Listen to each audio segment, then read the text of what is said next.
In the Persian countryside, farmers used to teach their sons how to play the drums to scare away birds and other small animals that might otherwise threaten their crops.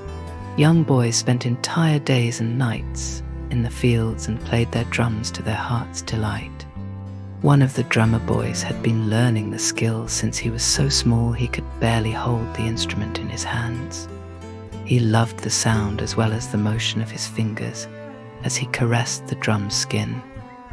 He also took delight in frightening the birds, especially when they all took flight simultaneously. Sultan Mahmud, the ruler of the land, was quite fond of waging wars. He arrived with his massive army and set up camp close to the boy's family farm. Alongside the usual war-making equipment, the soldiers also brought a camel who carried their enormous war drum.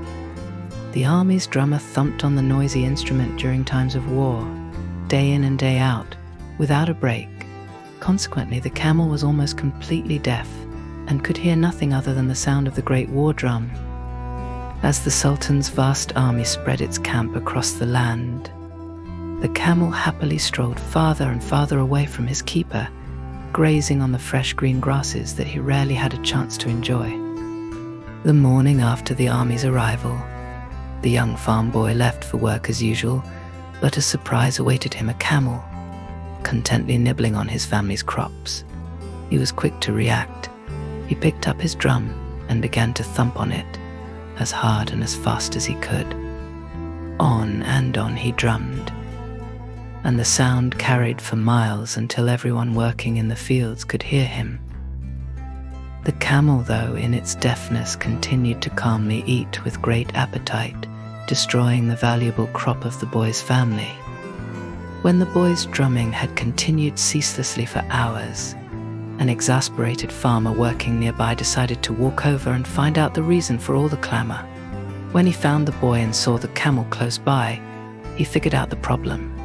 He walked over and knelt down beside the boy, putting his arm around the boy's weary shoulders.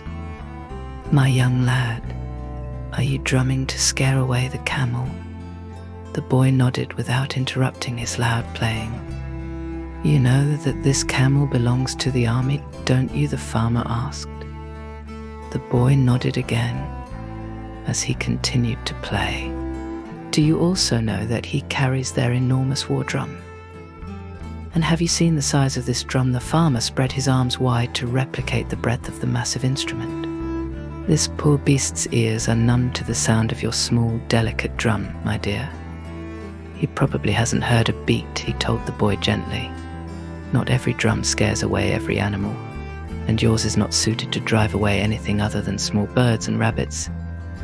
The boy listened attentively and immediately stopped playing, realizing the futility of his effort. Silence finally spread over the fields, and the farmers could resume their work in peace.